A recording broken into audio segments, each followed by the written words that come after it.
Hello friends! So after a little hiatus, we're back at it again with Healthy Habits, a series where me and my friend Lisa... Ooh! What did Siri? Sorry, I didn't quite catch that. Could you please repeat it? I didn't mean to address Siri. Anyway, so after a little hiatus, we are back at it again with Healthy Habits, a series where me and my friend Lisa trial a habit every day for 7 days. Healthy Habits. The habit I chose for this week is watch a movie every day. Now I know what you're thinking.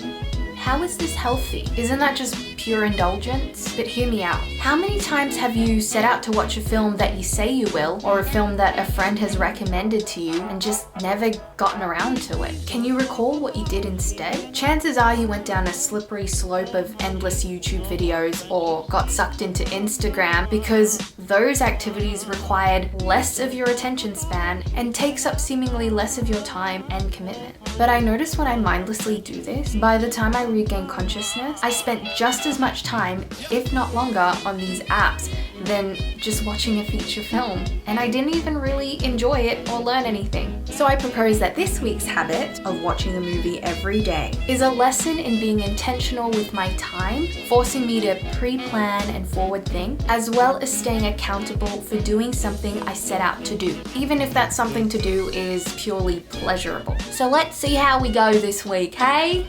So I'm watching Sweet Bean this morning.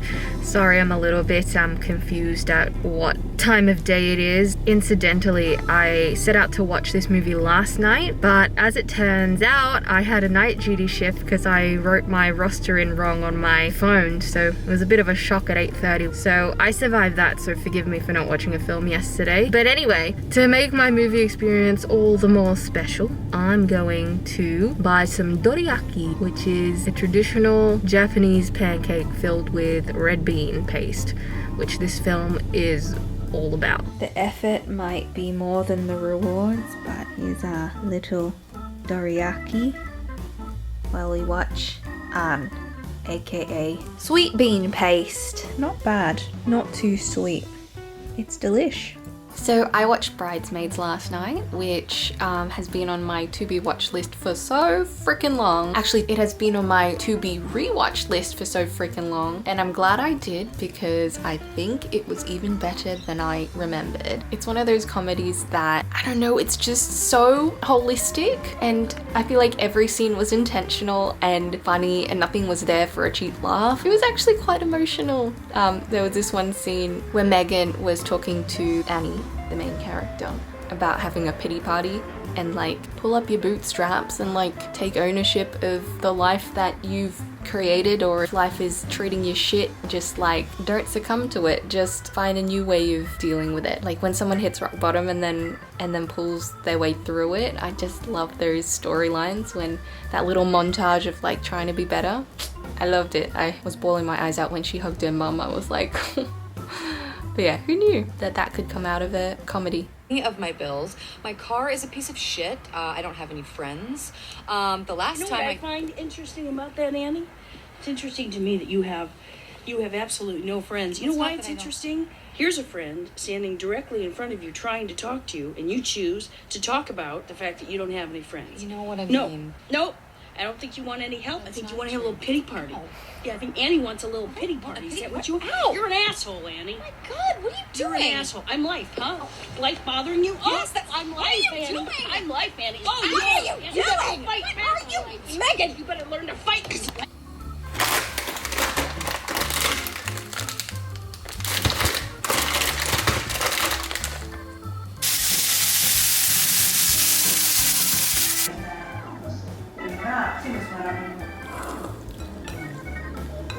So, ginawa ko ngayon, yung kapalit ko na araw, kinuha ko ng birthday ni Papa kahapon, yung isa.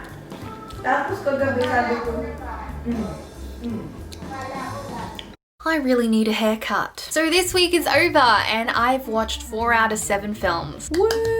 I watched One Flew Over the Cuckoo's Nest because I've recently watched Ratched and I just wanted to know what the whole fuss was about, why there was such a backstory. It was very Dead Poet Society Sitcom-esque, where like a group of young men defy the system with one like eccentric leader and all the camaraderie. It was good. I also watched Sweet Bean, which is a delightfully sweet film, Japanese, and I don't know, it's one of those like slow films that you can just enjoy. Not much happens, but visually it's beautiful and it's just a little character study. And then I rewatched Bridesmaids, which you know I loved, and I rewatched Parasite because on first viewing of that film, I knew I loved it. It was such a well-written, well-rounded story, and everything was so cohesive and entertaining, and just you couldn't predict what sort of genre it was. It was just, I don't know how to describe it. It's just a great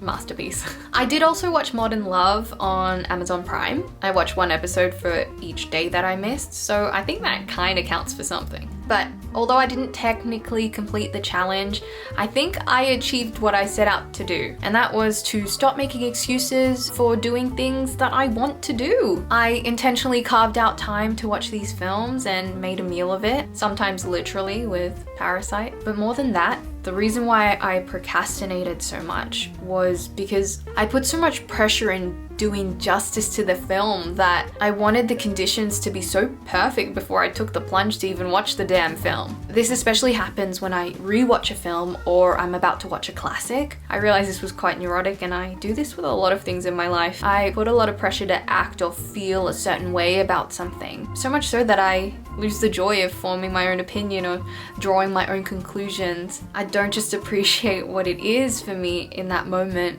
Who knew that watching films could be so deep or cause this much unnecessary pressure? I'm grateful for this exercise because I realize now the importance of just intentionally setting aside time to do something you want to do and committing to it. That's the next step. It's just committing to doing the thing that you wanted to do. It seems so simple, but I didn't realize I put so much pressure in just doing the thing, you know? So next time I also want to just watch or revisit a film without too much expectation. Isn't it better to have watched than not to have watched at all? I'm getting all Shakespeare, but you know, I hope this philosophy translates to other parts of my life, because heck, it's a whole lot more fun and a whole lot more rich when you just take the plunge. Anyway, I hope this was comprehensive and cohesive. I'm still getting used to coming back here and speaking. I am using a script, and I realize it is a little bit stifling as well to have a script. So I think I need to just form my thoughts and dot point it, because I'm so much better at just freeballing and spewing out shit. So yeah, hopefully this becomes a regular thing again, and I can't wait to see what Lisa has in store for next week. So stay tuned, people, and watch more movies. It's good for your soul.